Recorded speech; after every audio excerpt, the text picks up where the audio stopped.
ती आता नाराजी ती आहे बरोबर असल्याची दिसते आहे, पण त्यांनी अनेकदा माझी कुठलीही नाराजी नाही स्पष्ट केला आहे. जितेंद्र आव्हाड यांच्या संदर्भात भुजबळ साहेब जे बोलले ते खरं बोलले की त्याने ते चूक जाणून बुजून केलेली चूक नाही, तर ती अनावधानाने झालेली चूक आहे. कारण जितेंद्र आव्हाड हा हे व्यक्ती पुरोगामी विचाराची व्यक्ती आहेत. हे बाबासाहेब आंबेडकरांचा विचार घेऊन सातत्यानं त्यांनी किल्ला लढवला आहे आणि विशेष करून मनुस्मृतीच्या आणि धर्मांध शक्तीच्या विरुद्ध सातत्यानं त्यांनी आपली भूमिका स्पष्टपणे मांडलेली आहे. त्यामुळे त्याचा बाऊ करून मनुस्मृतीचं आलेलं प्रकरण दाबण्याचं काम या माध्यमातून भारतीय जनता पक्ष करते आहे असा माझा स्पष्ट आरोप आहे. तुम्ही दुष्काळग्रस्त भागाचा दौरा केला, काय निरीक्षण नोंदवलं तुम्ही? अमृत नोनी गॅस्ट्रिन, अपचन, ऍसिडिटी, गॅस्ट्रबल ह्यापैकी तुम्हाला कुठलाही गॅस्ट्रिक प्रॉब्लेम झाला, उपाय एकच, अमृत नोनी गॅस्ट्रिन. नाही, प्रचंड वाईट अवस्था आहे. कुठेही पाण्याचा थांगपत्ता नाही. जवळपास संभाजीनगरमध्ये मराठवाडा विभागामध्ये आत्ताच्याला 7,500 टँकर सुरू आहे आणि 750 टँकर एका संभाजीनगर जिल्ह्यात सुरू आहेत, 500 टँकर जालन्यामध्ये सुरू आहे आणि जवळपास 700 टँकर आता बीड जिल्ह्यामध्ये सुरू आहे आणि इतर जिल्ह्यातील टँकर मिळवले तर 7,000 ते 8,000 टँकर सुरू आहेत. तुमच्या शेततळ्यामध्ये पाणी नाही, त्यामध्ये बंधाऱ्यामध्ये पाणी नाही, विहिरीमध्ये पाणी नाही आणि सर्व छोटे धरणं आहेत ते कोरडे पडलेत. पिण्याच्या पाण्यासाठी टँकरशिवाय पर्याय नाही. सगळे डाळिंबाची शेती वाढली, तुमच्या मला वाटतं संत्रा आपल्या निंबू आहे आणि मोसंबी आहे, या संपूर्ण बागा आता सुकून गेल्या आहेत. त्या पुन्हा त्यांच्या हातात येऊ शकत नाही अशी परिस्थिती आहे. त्यांना देण्यासाठी सुद्धा अनेक भागात पाणी नाही. सुकलेली पूर्ण बाग मी पाहून आलो.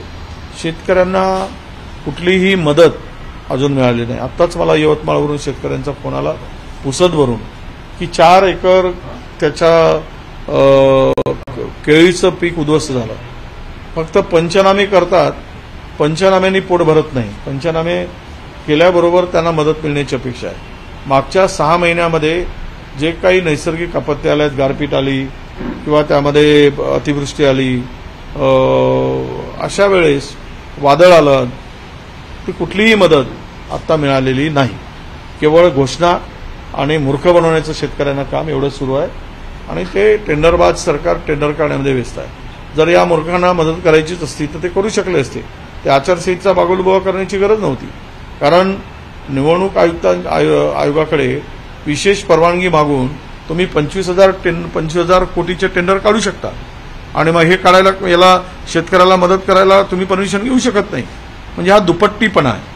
हे टेंडरबाज आणि टक्केवारीवाले सरकार यांचं एवढंच काम शिल्लक आहे की जेवढं ओरबडता येईल तेवढं ओरबडून राज्याला खा आणि बाकी भाडमे जाय, असंच सगळं ते एकूण मला यांच्या कारभारावरून दिसते आहे. तर शेतकरी आणि दुष्काळाची स्थिती अत्यंत गंभीर आहे आणि या गंभीर स्थितीमध्ये मला वाटतं की शेतकऱ्याला तातडीनं मदत करण्याची आवश्यकता आहे. पीक कर्जासाठी आता काही भागामध्ये 50% अधिक दुष्काळाची नोंद झाली. ती टंचाईग्रस्त तालुके घोषित केले. त्या तालुक्यामध्ये पिकांचं पुनर्गठन करण्याची आवश्यकता होती. पीक पुनर्गठन अजून पत्ता नाही, तो GR काढला नाही, त्यामुळे नवीन कर्ज मिळत नाही आहे. शेतकरी बियाणासाठी लाईनमध्ये मरतोय. यावर्षी सोयाबीनला भाव नाही, कापसाला भाव नाही, म्हणून आम्ही मागणी केली की पूर्णतः उद्या मी 10 वाजता नागपूर विभागातील लोकप्रतिनिधींची बैठक लावली आहे. 10 वाजता ती बैठक होणार आहे. त्यानंतर आमचा दौराही पूर्व विदर्भातला ठरणार आहे. परंतु आपल्याला सांगतोय की शेतकऱ्याला आता तातडीनं कर्जमुक्त करण्याची आवश्यकता आहे. नव्यानं पीक कर्ज देण्याची आवश्यकता आहे. बियाणे त्वरित उपलब्ध करून दिले पाहिजेत, तरच हा शेतकरी आणि नवीन कर्ज देऊन हा शेतकरी तरी सावरेल.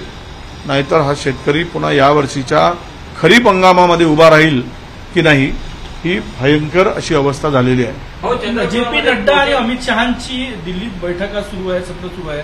त्यांना वाटते की महाराष्ट्र, उत्तर प्रदेश, बिहारमध्ये फटका बसेल. या सगळीकडेच बसतोय, देशात बसतोय, पंजाबमध्ये बसतोय, हरियाणामध्ये बसतोय, कर्नाटकामध्ये साफ झाले आहेत, महाराष्ट्रात साफ होणार आहेत 8 जागा जेमतेम भाजप भारतीय जनता पक्षाला महाराष्ट्रात मिळतील, त्यापेक्षा अधिकची एकही जागा मिळणार नाही, मी 4 दिवस पूर्वी सांगतोय.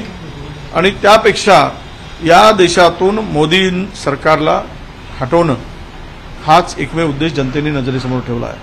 ज्या पद्धतीनं असंबंधित बोलून देशाच्या पंतप्रधानांची जी बोलण्याची पातळी ती आता लोकांनी बघितली, त्यावर मनमोहन सिंग साहेबांनी आमच्या माजी पंतप्रधानांनी जे काही टिप्पणी केली तो एक धडा दिला. त्यावरून समजून घ्यायला पाहिजे की कुठल्या स्तरावरचं राजकारण आणि कुठल्या पदावरच्या व्यक्तींनी करावं यापेक्षा दुर्दैव या देशाचं कधीच झालेलं नाही. आणि म्हणून सांगतो की अधपतन झालेलं आहे. ते किती बैठका घेऊ देत. वाराणसीमध्ये आज साधूंच्या बैठका घ्याव्या लागल्या. 10 वर्ष साधूंना विचारलं नाही, पण साधूंना आता आवाहन करायला लागलं की नरेंद्र मोदीजींना निवडून आणण्यासाठी. ही अवस्था त्यांची झालेली आहे. तिथेही सुद्धा जर आजची स्थिती अशी आहे की त्यांची ती जागा सुद्धा अडचणीची आहे असं लोक सांगतात, तिथे सुद्धा नरेंद्र मोदींजींना फाईट द्यावं लागेल, झुजावं लागेल विजय संपादन करायसाठी. ही अवस्था आहे. म्हणजेच यूपीमध्ये साधारणतः आम्ही 45 जागेच्या आसपास जागा जिंकत आहोत. बिहारमध्ये साफ झाली आहे बीजेपी आणि आघाडी, महाराष्ट्रात तर साफ झालीच आहे. त्यामुळं पंजाब असेल, हरियाणा असेल, कर्नाटक असेल, तामिळनाडू असेल, केरळ असेल, आसाम असेल, ओडिशा असेल, यामध्ये पूर्णतः एकतर्फा देशातील वातावरण हे इंडियाच्या बाजूला आहे. आणि इंडियाची सरकार 5 तारखेला 4 तारखेला संध्याकाळी येणार, निकालानंतर 5 तारखेला स्थापन होणार. हा आता कुठेही लपून राहिलेलं नाही. ज्या पद्धतीनं जी भाषणं करून भामावल्यासारखी स्थिती भाजपाची आहे त्यातून ते स्पष्ट झालेलं आहे.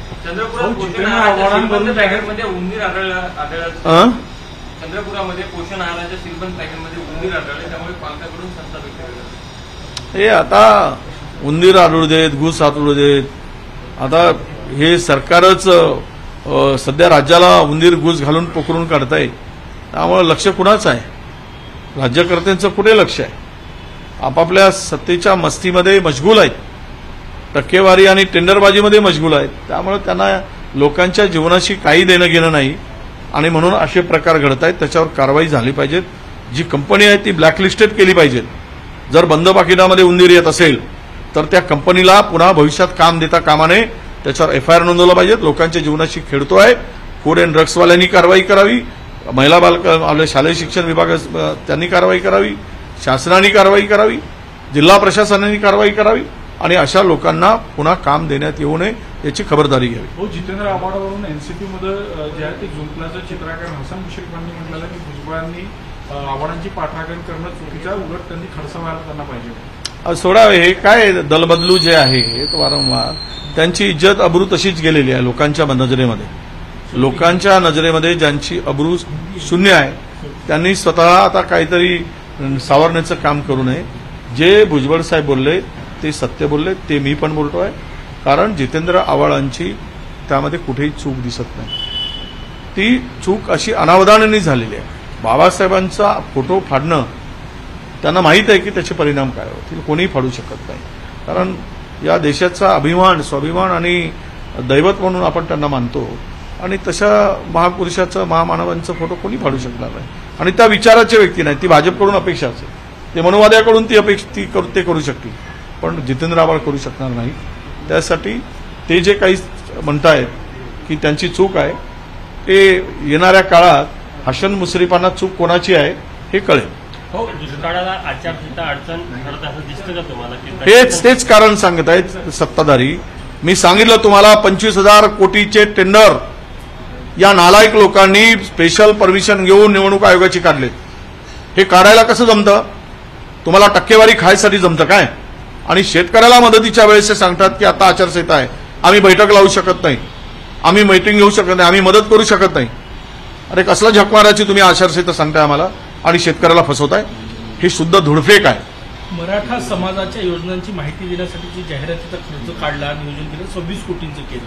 सुप्रियाताई म्हटली की योजनांवर खर्च करायला पाहिजे, जाहिरातीवर कशाला नाही. ते आता निवडणुकीच्या कालावधीमध्ये आम्ही मराठा समाजाच्या साठी भरपूर काही केलंय दाखवण्याचा तो सोंग आहे. म्हणजे योजना कमी आणि जाहिराती जास्त, खर्च कमी आणि जाहिरातीवरचा खर्च जास्त. हा एक बागुलबुवा, ते सगळे मोदी सरकारकडून राज्य सरकार शिकले, ट्रेनिंग त्यांचीच आहे की काम कमी करा पण जाहिराती जास्त करा. तर ते तसंच प्रकार यामध्ये झालेला आहे. कांद्याचे भाव पुन्हा पडायला लागले. दक्षिणेनं 40% टॅक्स कमी केला, त्यामुळे लासलगावच्या कांद्यावर परिणाम व्हायला लागला. कोणी भाव कमी केलाय? दक्षिणेतला टॅक्स कमी केला. दक्षिण भारतातील टॅक्स कमी केलाय 40%, कारण तेथील शेतकऱ्यांना त्यांना वाचवायचं होतं. शेतकऱ्यांच्या कांद्याला त्यांना योग्य बाजारपेठ उपलब्ध करून नेऊन योग्य भाव देण्याचं होतं. हे महाराष्ट्र सरकारही करू शकतं. हे काय झोपले आहेत काय? जे दक्षिण भारतातील राज्य करू शकतात, तर महाराष्ट्र राज्यातील सरकारने शेतकऱ्यांना, कांदा उत्पादक शेतकऱ्यांना वाचवण्यासाठी 40 काय 50% कमी करावं आणि या शेतकऱ्यांना दिलासा देण्याची गरज आहे. ते देण्याची आवश्यकता आहे, ते करावं. इलेक्शन खत्म होने पर आया है, प्रधानमंत्री साधना करने के लिए कन्याकुमारी मराठी नहीं, साधना करे या कुछ और विपश्यना करे, अभी कोई फर्क पड़ने वाला नहीं है. वो परमानेंट साधना पे बैठना उनके लिए उचित रहेगा, ऐसा देश कह रहा है. तो वो परमानेंट साधना पे बैठे रहे. 48 तास या 24 तास बैठने की जरूरत नहीं है. जनता देश की चाहती है कि वो परमानेंट अपने साधना पे चले जाए, तो देश सुखी हो जाएगा. जिस तरह से आप बोल रहे हैं, जिस तरह से आप बोल रहे हैं कि 22 वर्षीय तरुणीला जमिनीच्या वादातून जमिनीमध्ये गाडण्याचा प्रयत्न केला आणि त्यासाठी मुंबईतून गुंड बोलवल्याचं एक व्हिडिओ समाज मार्गावर व्हायरल. मला माहिती नाही, मी माहिती घेऊन सांगतो. ती माहिती मला एकाने सांगितली, पण अधुरी सांगितली आहे. असा प्रकार झालेला आहे, कारण आताच मी फोनवर येत होतो, त्यांनी मला डिटेल पाठवत आहे. पाठवून झाल्यानंतर मी त्यावर प्रतिक्रिया देईन. पण मी काल जालन्यात होतो, मी काल संभाजीनगरमध्ये होतो. तिथे सुद्धा काय चाललंय, सत्ताधारी गरिबांचे घरं टाळू फोडताना पाहिलंय तुम्ही सगळ्यांनी फोटो, किती भयावह आहे. तर हे जमिनीच्या माध्यमातून हे जे सत्ताधारी आहेत त्यांना पाठबळ देणारी आहेत, हे गुंडांच्या टोळ्यापासून मोक्याच्या जागा भडकवणं हा सर्रास धंदा महाराष्ट्रात सुरू आहे. 4 तारीख के पहले लीडर आने के पहले सब पार्टियां अपने अपने तरीके से ये मीटिंग ले रही है, इंडिया आघाड़ी की भी बैठक होने वाली है, बीजेपी कर रही है. क्या लगता है कि नहीं, देखो स्पष्ट है कि इंडिया आघाड़ी को बहुमत मिल रहा है. एक सुप्त लाट देश में चल रही थी और हमारे राहुल जी ने कहा कि हमारा पंतप्रधान का उम्मीदवार 24 घंटे के अंदर हम तय करेंगे और उसका नाम राष्ट्रपति को हम देंगे. तो इसीलिए तैयारी सब कर रहे हैं. सबसे तैयारी करने के लिए जो अपनी अपनी पार्टी करती है, पर भारतीय जनता पक्ष अगर कोई तैयारी कर रहा है तो जाने की तैयारी कर रहा है और हम आने की तैयारी कर रहे हैं. महाराष्ट्र में कितनी सीट आएगी? हम लोग महाराष्ट्र में 35 से 38 सीट जीतेंगे. ये लिख लो आप. 38 के नीचे हम लोग एक जगह भी कम नहीं जीतेंगे. अंजलि दमानिया ने आरोप लगाया अजित पवार पे कि सीपी को बार बार उन्होंने फोन किया है. नहीं, वो हमने भी मांग की है कि अगर ऐसा आरोप हुआ है तो इसकी निष्पक्ष जांच हो, इनके कॉल रिकॉर्ड निकाले जाए और उसकी इंक्वायरी की जाए. ये हमने भी मांग की है. एमपीएससीची पूर्व परीक्षा 21 जुलैला होणार होती, 25 जुलैला. एमपीएससीची पूर्व परीक्षा 21 जुलैला होणार होती, ती पुढे ढकलून 25 जुलैला 4 दिवस. आता शेड्यूल नेहमीच बदलत आलाय. सगळ्या परीक्षेचं गोंधळ आणि गडबड गेल्या अनेक वर्षापासून आपण हे 7-8 वर्षात तेच झालेलं आहे. आता ते बदलणं, वेळेवर तारखा बदलणं, पोरांना परेशान करणं, सेंटर बरोबर न देणं, वेळेवर सेंटर बदलणं, पेपर फोडणं आणि त्या जीवनाशी खेळणं हे सातत्यानं या राज्यामध्ये सुरू आहे. त्यासाठी खरं तर ही तारीख दिल्यानंतर बरं आहे की जुलैमध्ये आहे, त्यामुळे पोरांना सवरायला वेळ मिळेल. परंतु अशा तारखा एकदा वारंवार का बदलतात? यांची तयारी नसताना तारखा का डिक्लेअर करतात? हे यांचा अभ्यास नाही तर मग वेळ कशाला देतात? या सगळ्या गोष्टी कुठेतरी आल्या पाहिजेत आणि शेड्यूल एकदा दिल्यानंतर तो बदलता कामा नये याची काळजी घेतली पाहिजे. आम्ही ती काळजी नक्की घेऊ. राजनाथ सिंह ने बोला है कल भाषण में कि पाकिस्तान भी भारत की जो प्रगति है उसको मान रहा है, सिवाय कांग्रेस. पाकिस्तान भारत की प्रगति को मान रहा है कि भारत प्रगति कर रहा है. किसने कहा? राजनाथ सिंह ने कहा है. राजनाथ सिंह की जब एक पंतप्रधान को उन्होंने बनाया राजनाथ सिंह जी ने, अब जाते जाते जो दिया टिमटिमाता है वैसी स्थिति वो राजनाथ सिंह जी की है, वही स्थिति है. क्योंकि उनको पूरे को मालूम है कि पाकिस्तान के टुकड़े किसने किया. पाकिस्तान के टुकड़े कांग्रेस ने किया.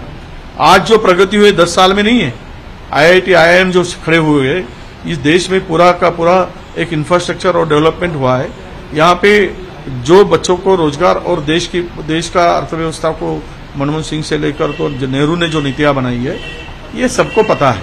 ये ऐसे है कि कोई बनाता है और ये उसको बिगाड़ने का काम करते हैं. हमने बनाने का काम किया है और 10 साल में इन्होंने बिगाड़ने का काम किया है. पाकिस्तान अपनी औकात पाकिस्तान को पता है. तो भारत के 10 साल की प्रगति नहीं बोल सकता वो। पूरे हिंदुस्तान में जो प्रगति हुई नेहरू से लेकर तो अभी तक की प्रगति पर बोला है। वो झूठ बोलकर लोगों को गुमराह करने का काम राजनाथ सिंह करते हैं। हो एका बाजूला मनमोहन सिंग राज्यात पूर्व प्रधानमंत्री एक आहे. शेवटचा प्रश्न. हो राज्यात कोळसा टंचाई असताना चंद्रपूर जिल्ह्यातल्या पांढरपवनी गावातून जे आहे ते मिक्स कोळशाची तस्करी आंध्र प्रदेशमध्ये केली जाते. नाही, ते आंध्राला जो कोळसा पुरवठा केला जातो आहे तो कोळसा आरसीआरचे टेंडर घेतलं गेलं आहे त्या वाशरीनी, आणि ते वाशरीमधून भुकटी वजा म्हणजे ज्या पॉवर प्रोजेक्टमधून जे भुकटी वेस्ट भुकटी असते ती कोळशात मिळवून ती 50% मिळवतात आणि कोळसा 50%. तर याची तक्रार आता ते आंध्रामध्ये तो कोळसा जातो, महाराष्ट्रात गेला असता तर आम्ही तक्रार केली असती, पण आंध्राच्याही सरकारला आम्ही पत्र पाठवून सांगू की तुम्हारे कोल में भी गोलमाल आहे, हे आम्ही त्यांना कळवणार आहोत.